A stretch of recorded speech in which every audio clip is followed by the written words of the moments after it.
Ignition. Right away, Houston. Brakes are good. Ag thought.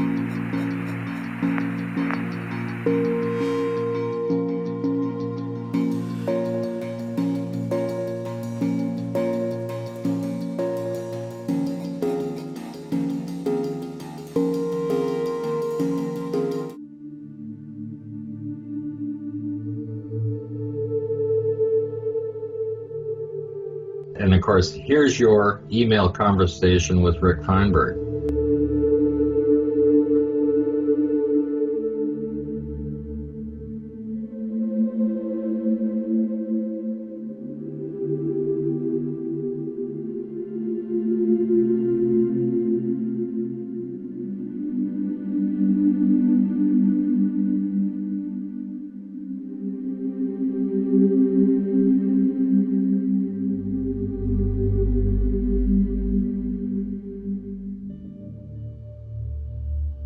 That's a good one, that.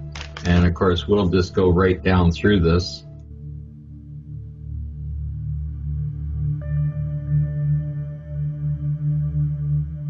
Where he starts making comments. Basically, I started off being polite, asking him for some time for his expertise.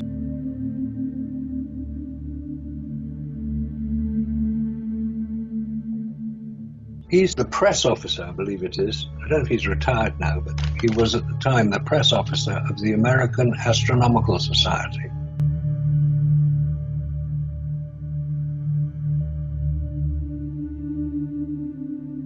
So I made a reasonable assumption that he was knowledgeable about matters to do with space, because he'd by that time posted his refutation of the Apollo hoax.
He explained why there are no stars in the sky, and he explained why there was no waving flag on the moon, all of which has been debated for the last 40 years, and the agreement is that there are no stars in the photographs because the photographic film used, the Kodak Ektachrome film, couldn't pick up the small amount of light from the stars.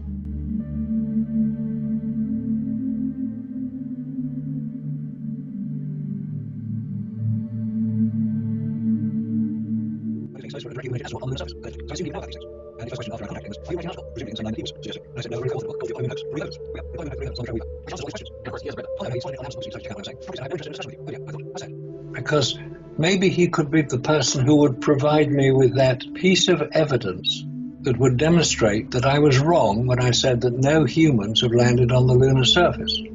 Marcus, you said something right at the very beginning. You said, I do not doubt that man landed on the moon. Is that correct? Correct. So, in fact, you are not advocating that man did not land on the moon? Correct. I've been asking that question for 25 years and nobody's come up with the answer yet.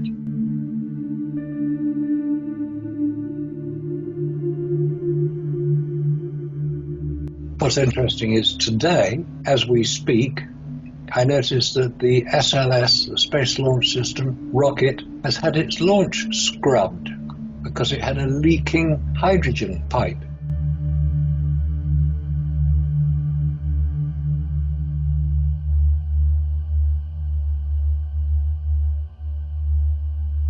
So they may even have to take it all the way back to the vehicle assembly building, that huge great building in Florida, and change the engine.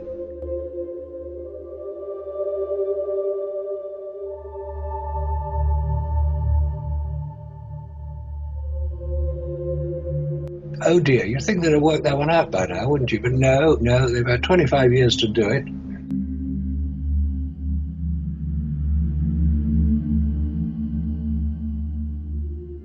And they haven't managed it. So no space launch system today. No launch today. Maybe Friday if we're lucky. If not, next month. Late September.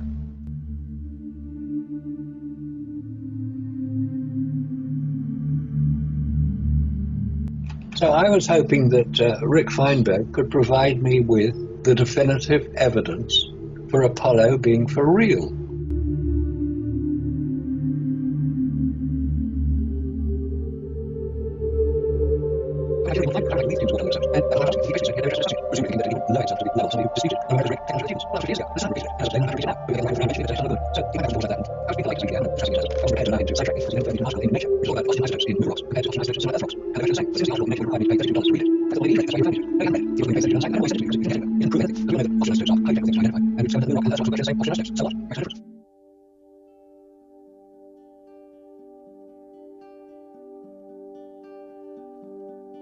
So he then decided to include the Mythbusters program as being presumably definitive proof that Apollo was real, because this was a Mythbusters program where Adam and Jamie went capering off to the McDonald Observatory to watch a laser being fired at the reflectors on the lunar surface.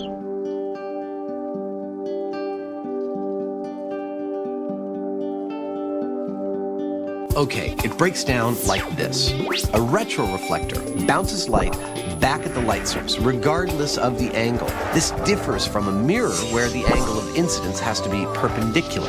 So, if there was a retroreflector on the moon, and we knew its exact location, and we had a powerful enough laser, we could detect the reflection and prove there is man-made equipment on the moon. How can I help you today? Well, it seems that there are some people that do not believe that man has actually been to the moon.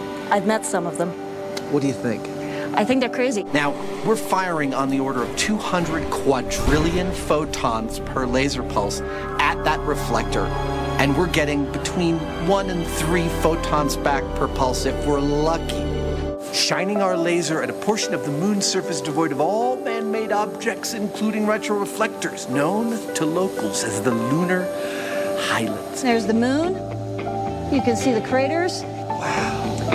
With the laser pointed at a random location on the moon's surface, Initiating laser.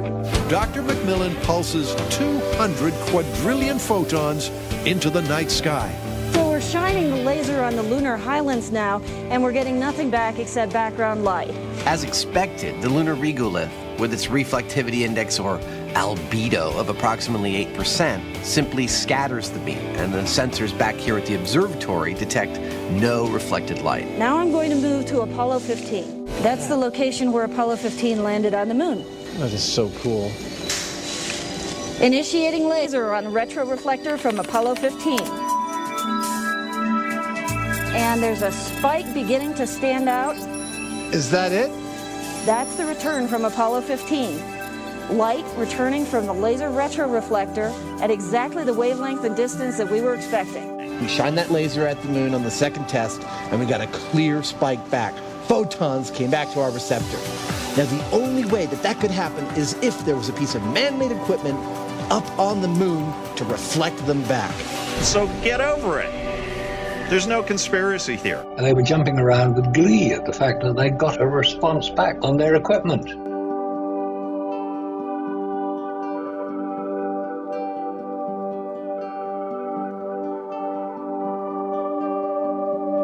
Preparing to fire laser at the moon. Make it so.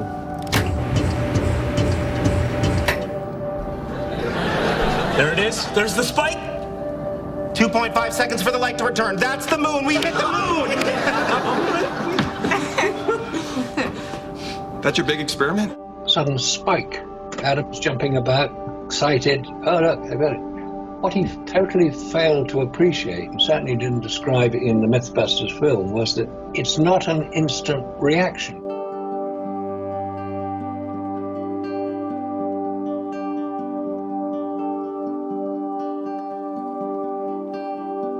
When you fire a laser at the moon, there's a lot of photons of light that have to be recorded by an antenna on Earth, a big dish on Earth.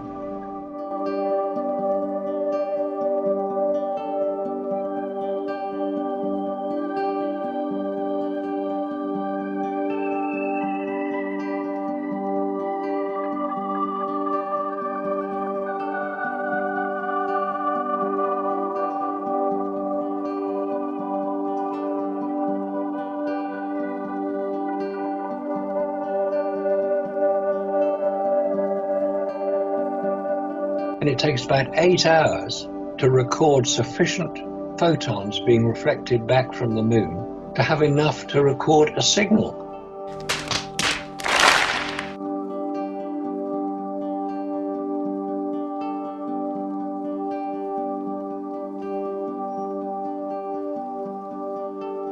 That wasn't explained in the Mythbusters film.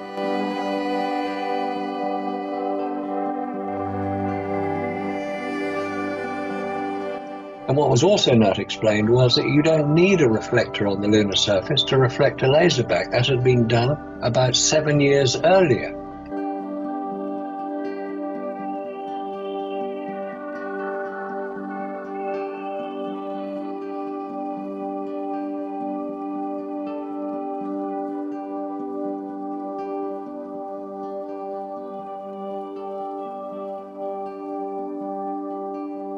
By the Massachusetts Institute of Technology, when they fired a laser at the moon, no reflectors there then, and got a reading back.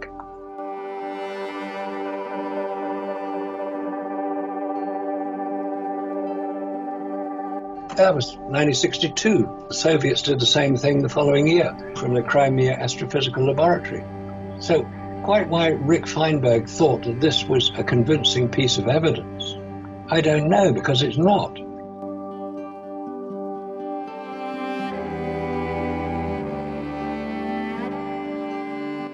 Possibly he didn't have enough information to be able to come to the conclusion that I came to, having researched it in a reasonable amount of detail, that you don't need a reflector on the lunar surface to get a reflection back.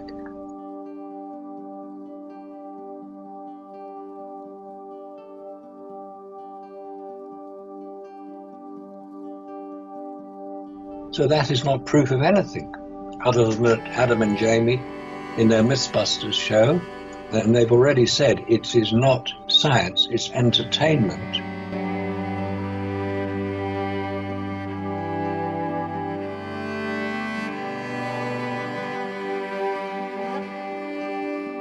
So to use the Mythbusters show as some sort of proof is dereliction of duty, in my view. Oh my God, who the hell cares? Well, considering he should have resources available to him through NASA, being that he's working there.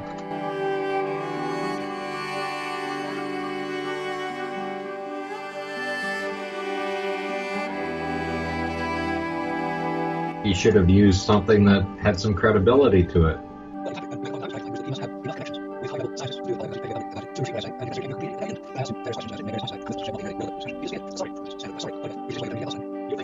very successful career in the space industry because all the high-tech equipment, access to all the files and documents available. You have to take the time to pull up the documents and show clearly that these things happen. When actual fact, all he's looking through is also this right through and getting a computer-generated image. And it's a software that creates that image. It's not like the old days where you go through telescope and you're actually looking at what is coming through that lens. And you can make anything you want. Whatever light source is coming through there, or radio telescope, whatever else you're using. Right? But they create an image that's pleasing to the eye and to the public. It has nothing to do with actually what's being put out there. And they're involved in, of course, that each next generation, he's not the next generation, exactly that. And they've never seen a true image coming through anything because